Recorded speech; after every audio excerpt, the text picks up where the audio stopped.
Welcome students. आज के lecture में हम बात करने वाले हैं लॉज ऑफ केमिकल कॉम्बिनेशंस के बारे में।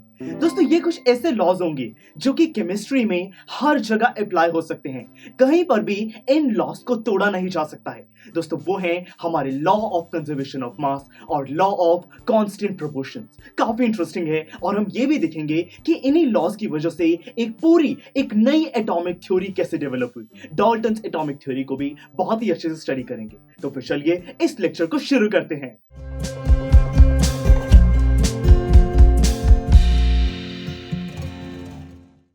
तो स्टूडेंट्स, जब भी हम लॉज ऑफ केमिकल कॉम्बिनेशन की बात करते हैं उसमें मास वर्ड को बहुत बारी यूज किया जाता है। दोस्तों मास का मीनिंग आपको पता है कि किसी भी ऑब्जेक्ट में कितना मैटर है, उसका जो वजन है उसी को मास कहा जाता है। तो मतलब कि अगर कहीं पर भी मास की बात हो रही है, हम कह सकते हैं कि इनडायरेक्टली मैटर को हम वहां पे रेफर करना चाहते हैं। तो चलिए दोस्तों, देखिए कुछ साइंटिस्ट थे जिन्होंने मिलकर ये लॉज ऑफ केमिकल कॉम्बिनेशन बनाए। पहला लॉ था दोस्तों law of conservation of mass. ये कहता है कि in an isolated system mass can neither be created nor be destroyed. कहने का मतलब है कि अगर कोई आइसोलेटेड एक बंद सिस्टम है तो उसके अंदर मास को ना ही डिस्ट्रॉय किया जा सकता है और ना ही उसको नया क्रिएट किया जा सकता है। दोस्तों मैं आपको समझाता हूं। इमेजिन करो कि आपने एक बॉक्स लिया, उस बॉक्स के अंदर आपने कोई भी ऑब्जेक्ट डाल दिया है ना, कोई भी केमिकल आपने सब्सटेंस है जो कि उसके अंदर डाल दिया और फिर बॉक्स को बंद कर दिया। तो वो जो बॉक्स है वो एक आइसोलेटेड सिस्टम बन चुका है। अब क्लोज करने के बाद उस बॉक्स के अंदर हम ना कोई मैटर डाल सकते हैं और ना उससे कुछ बाहर निकाल सकते हैं। तो दोस्तों ऐसे एक बंद चीज को आइसोलेटेड सिस्टम कहा जाता है। और इस लॉ के हिसाब से एक आइसोलेटेड सिस्टम के अंदर जो मास हमने डाल दिया है अब उसको आप डिस्ट्रॉय नहीं कर सकते और ना ही एक नया मास उसके अंदर बना सकते हो। आप कुछ नहीं कर सकते। यही चीज है जो कि ये लॉ हमसे कहना चाहता है। अब दोस्तों जहां तक आज तक हमारे रिसर्चर्स साइंटिस्ट डिस्कवर कर पाए हैं वो ये कहते हैं कि जो पूरा यूनिवर्स है दोस्तों, हमारा पूरा यूनिवर्स एक आइसोलेटेड सिस्टम है। मतलब कि पूरी दुनिया में, पूरे यूनिवर्स में, स्पेस में दोस्तों जो भी मास है उसको ना ही नया क्रिएट किया जा सकता है और ना ही उसको डिस्ट्रॉय किया जा सकता है। मतलब कि दोस्तों जब ये पूरा यूनिवर्स क्रिएट हुआ था उस टाइम हमारे पास जो मास था आज भी हम उसी के साथ जी रहे हैं, क्योंकि मास को ना ही हमने डिस्ट्रॉय किया है, किया ही नहीं जा सकता, और ना ही नया क्रिएट किया है, वो भी पॉसिबल नहीं है। तो दोस्तों ये काफी इंटरेस्टिंग चीज है। अब एक छोटा सा एक्सपेरिमेंट करते हैं, आपको उससे ये लॉ काफी अच्छे से समझ आ जाएगा। दोस्तों देखिए, यहां पे मैंने एक पानी का ग्लास लिया है। कुछ देर के लिए मैं इस पानी के ग्लास को छोड़ देता हूं। क्या होगा दोस्तों, थोड़े दिन बाद आप नोटिस करोगे कि यहाँ पे पानी का जो वाटर लेवल है यहाँ पे वो डिक्रीज हो जाएगा। अब आप कहोगे कि सर कुछ मैटर था जो कि अब गुम हो गया, मास हमने डिस्ट्रॉय कर दिया। पर नहीं दोस्तों, ये कहना गलत होगा। देखिए अभी यहां पर क्या हुआ है दोस्तों, कुछ दिन बाद जब हमने देखा कि वाटर लेवल डिक्रीज हो गया, उसके पीछे रीजन ये है कि कुछ पानी था जो कि इवेपोरेशन की वजह से लिक्विड फॉर्म से गैस में कन्वर्ट हो गया। मतलब कि वो आसपास वाटर वेपर्स के फॉर्म में फैल गया। अगर किसी तरीके से हम उन सारे वाटर वेपर्स को वापस ग्लास में ले आए और फिर उस सारे गैस को लिक्विड में कन्वर्ट कर दें तो वापस हमें उतना ही पानी मिल जाएगा। तो क्या दोस्तों यहां पे मास डिस्ट्रॉय हुआ? नहीं, वो सिंपली कन्वर्ट हो गया, पर खत्म हम उसको नहीं कर पाए और साथ ही नया मास भी हम क्रिएट नहीं कर पाए। तो दोस्तों यही चीज है जो कि हमें लॉ बताना चाहता है कि जो मास है, मैटर है, उसको ना ही आप डिस्ट्रॉय कर सकते हो और ना ही क्रिएट कर सकते हो। तो काफी इंटरेस्टिंग चीज है दोस्तों। तो ये था पहला law, law of conservation of mass. अब बात करते हैं सेकंड लॉ की। इसका नाम है दोस्तों लॉ ऑफ कांस्टेंट प्रोपोर्शंस। ये भी काफी इंटरेस्टिंग है। इस लॉ को सही तरीके से समझने के लिए दोस्तों याद करो, हमने सेकंड चैप्टर में यानी कि is matter around us pure वाले चैप्टर में कंपाउंड्स को स्टडी किया था। मैंने आपको बताया था कि कुछ जो प्योर सब्सटेंसेस होते हैं जिसके अंदर बेसिकली कोई ऐसा मैटर जिसके अंदर सारे पार्टिकल्स दोस्तों सेम टाइप के हैं, तो वो जो एलिमेंट्स है दोस्तों उनको एलिमेंट्स कहा जाता है। हमने स्टडी किया था। तो उन एलिमेंट्स को अगर केमिकल रिएक्शन की वजह से कंबाइन किया जाए तो हमें एक नया सब्सटेंस मिलता है जिसकी बिल्कुल नई प्रॉपर्टीज होती हैं और उसको कंपाउंड कहा जाता है। अब दोस्तों वैसे ही एक कंपाउंड का एग्जांपल लेते हैं। देखिए मैंने यहाँ पर लिया है दोस्तों अमोनिया, जिसका फॉर्मूला होता है NH3।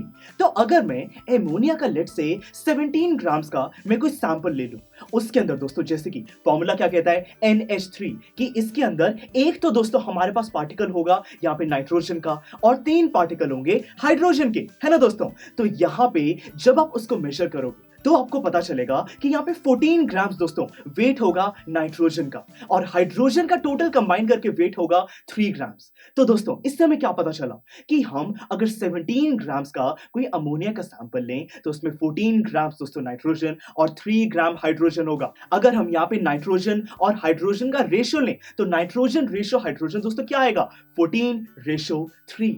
और दोस्तों वर्ल्ड में आप कहीं पर भी चले जाओ, आप कितना भी बड़ा सैंपल ले लो यहाँ पे अमोनिया का, हर टाइम आपको ये नाइट्रोजन और हाइड्रोजन का जो रेशियो है ये 14:3 ही मिलेगा दोस्तों। यानी कि कहने का मतलब ये है कि लॉ ऑफ कांस्टेंट प्रोपोर्शन कहता है कि आप कोई भी केमिकल सब्सटेंस ले लो, उसके अंदर जितने भी एलिमेंट्स होंगे, जैसे कि हमने जो एग्जांपल लिया था उसमें 2 एलिमेंट थे नाइट्रोजन और हाइड्रोजन, तो ये जो भी एलिमेंट्स होंगे ये एक डेफिनेट प्रोपोर्शन में प्रेजेंट होंगे। मतलब कि यहाँ पे जो 14:3 का रेशियो आएगा ये हर जगह कांस्टेंट रहेगा, इसको चेंज नहीं किया जा सकता अगर वो एक अमोनिया का दोस्तों हमारे पास सैंपल है। तो आप लोग समझ गए कि काफी आसान चीज है कि कोई भी केमिकल कंपाउंड है हमारे पास तो उसके अंदर जो एलिमेंट्स हैं वो फिक्स्ड प्रोपोर्शन में प्रेजेंट होंगे। यही चीज है जो कि ये लॉ हमसे कहना चाहता है। इसको लॉ ऑफ कांस्टेंट प्रोपोर्शन की बजाय लॉ ऑफ डेफिनेट प्रोपोर्शन भी बहुत बारी कहा जाता है। तो चलिए दोस्तों आज के लेक्चर में हमने इन 2 लॉस को काफी अच्छे से स्टडी कर लिया है। स्टूडेंट्स जब साइंटिस्ट को ये लॉस पता चले तब एक बहुत ही बड़े साइंटिस्ट थे जिनका नाम था डाल्टन। उन्होंने दोस्तों अपनी एक एटॉमिक थ्योरी प्रेजेंट करी जो कि बहुत लोगों ने एक्सेप्ट करी। अब चलिए जल्दी से उस एटॉमिक थ्योरी की जो भी दोस्तों 6 बड़ी बड़ी स्टेटमेंट्स थी, 6 पोस्टुलेट्स थी, उनको स्टडी कर लेते हैं। देखिए दोस्तों डाल्टन एटॉमिक थ्योरी की फर्स्ट पोस्टुलेट काफी आसान है। ये हमसे कहती है कि all matter is made up of टिनी particles called atoms. यानी कि दोस्तों सिंपली कोई भी जो मैटर है वो पार्टिकल से मिलकर बना है और यही जो पार्टिकल्स हैं जब इनको फर्दर डिवाइड ही नहीं किया जा सकता, जो इनडिविजिबल पार्टिकल्स होते हैं उन्हीं को एटम्स कहा जाता है। काफी आसान है दोस्तों। फिर सेकंड पोस्टुलेट हमसे कहती है कि एटम्स आर इनडिविजिबल पार्टिकल्स। हमें ये पता है which can neither be created nor destroyed in a chemical reaction. यानी कि दोस्तों किसी एक केमिकल रिएक्शन में ये जो दोस्तों हमारे पास पार्टिकल्स हैं, एटम्स हैं, इनको ना ही क्रिएट किया जा सकता है और ना ही डिस्ट्रॉय किया जा सकता है। दोस्तों यही चीज हमने law of conservation of mass में स्टडी की थी। देखिए हमें पता है कि मास को ना ही क्रिएट किया जा सकता है ना ही डिस्ट्रॉय किया जा सकता है। तो मतलब कि दोस्तों देखिए जो मास है वो मैटर का ही दूसरा नाम है। हमें पता है कि सिंपली मैटर का जो अमाउंट है उसी को मास कहा जाता है। और मैटर किससे बनता है? पार्टिकल से। इनडिविजिबल पार्टिकल्स को क्या कहा जाता है?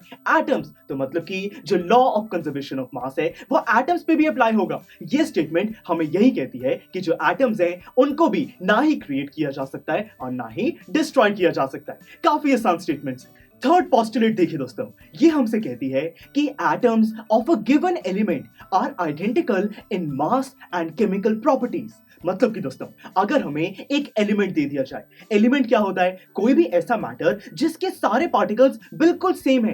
तो ये पोस्टुलेट हमसे यही कहती है कि एक एलिमेंट के जितने भी ये पार्टिकल्स होंगे, जितने भी एटम्स होंगे, इन सब का जो साइज है, मास है, केमिकल प्रॉपर्टीज है, ये सारी चीजें सेम होंगी। अगर दोस्तों ये चीज अलग अलग हुई तो वो एक एलिमेंट हो ही नहीं सकता, डेफिनेशन ही गलत हो जाएगी। तो दोस्तों हम कह सकते हैं कि ये तो काफी आसान है कि एलिमेंट के सारे पार्टिकल्स, एटम्स सेम होंगे, उनका केमिकल स्ट्रक्चर, साइज, ये सब कुछ सेम होगा। ये तो काफी आसान है। फिर दोस्तों फोर्थ स्टेटमेंट इसी का ऑपोजिट है कि atoms of different elements have different mass and chemical properties. बिल्कुल दोस्तों, अगर हमारे पास 2 अलग अलग एलिमेंट्स हैं तो उनका जो भी एटम होगा उसका साइज, केमिकल प्रॉपर्टीज डिफरेंट ही होनी चाहिए। अगर सेम होंगी तो वो 2 एलिमेंट अलग हो ही नहीं सकते। तो मतलब कि अलग होने के लिए उसके पार्टिकल्स, एटम्स में ही कुछ डिफरेंसेस होने चाहिए। तो ये भी काफी आसान है। अब दोस्तों फिफ्थ पोस्टुलेट देखिए कि atoms combine in the ratio of small whole numbers to form compounds. कि दोस्तों जो यहाँ पे अगर हमें कंपाउंड फॉर्म करना है, कंपाउंड यानी कि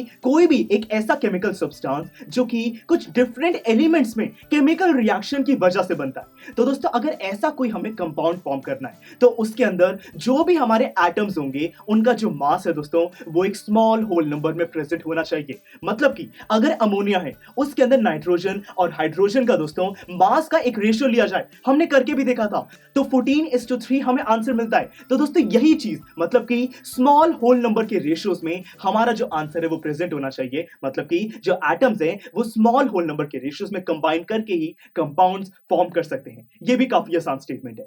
फिर दोस्तों सिक्स्थ और लास्ट पोस्टुलेट हमसे कहती है कि the relative number and kinds of atoms are constant in a given compound. कहने का मतलब है कि अगर हमारे पास एक कंपाउंड है, उसके अंदर दोस्तों जो भी हमारे एलिमेंट्स होंगे, उनके जो एटम्स हैं वो हमेशा एक सेम नंबर में और सेम टाइप के एटम्स प्रेजेंट होंगे। मतलब कि दोस्तों जैसे कि यहाँ पे NH3 अमोनिया बनाने के लिए हमें एक नाइट्रोजन एटम और 3 हाइड्रोजन एटम चाहिए, तो दोस्तों हमेशा हमें यही रेशियो चाहिएगा। हमें यहाँ पे नाइट्रोजन और हाइड्रोजन का जो भी काइंड है वो सेम होना चाहिए, उनकी क्वांटिटी सेम होनी चाहिए अगर हमें अमोनिया फॉर्म करना है। तो ये भी दोस्तों काफी आसान चीज है। तो ओवरऑल ये जो डाल्टन्स एटॉमिक थ्योरी है, ये जितने भी लॉज हैं, जितने भी दोस्तों बेसिक नॉलेज हम केमिस्ट्री में स्टडी करते आए हैं, उन सबको समराइज करके एक बहुत ही बढ़िया थ्योरी हमें प्रेजेंट करती है। तो चलिए दोस्तों आज के लेक्चर में हमने इन लॉज ऑफ केमिकल कॉम्बिनेशन को काफी अच्छे से समझ लिया है। अब दोस्तों इस चैप्टर में एटम्स के बारे में हमें और भी बहुत कुछ जानना है कि ये जो एटम्स हैं ये कितने छोटे होते हैं, इनको रिप्रेजेंट कैसे किया जाता है। ऐसी बड़ी सारी चीजें हैं जिनको हम नेक्स्ट लेक्चर में स्टडी करने वाले हैं। तो फिर चलिए see you in the next lecture. I am sure students आपको ये लेक्चर बहुत ही पसंद आया होगा। तो अगर आप अपने हर कंसेप्ट को इतने ही मजेदार और इंटरेस्टिंग तरीके से क्लियर करना चाहते हैं तो डाउनलोड कीजिए हमारी PuStack ऐप, जहां पर आपके लिए और भी बहुत सारे ऑप्शंस अवेलेबल हैं, जैसे कि sample papers, back exercise solutions, written answers and much more. So what are you waiting for? Download the app now.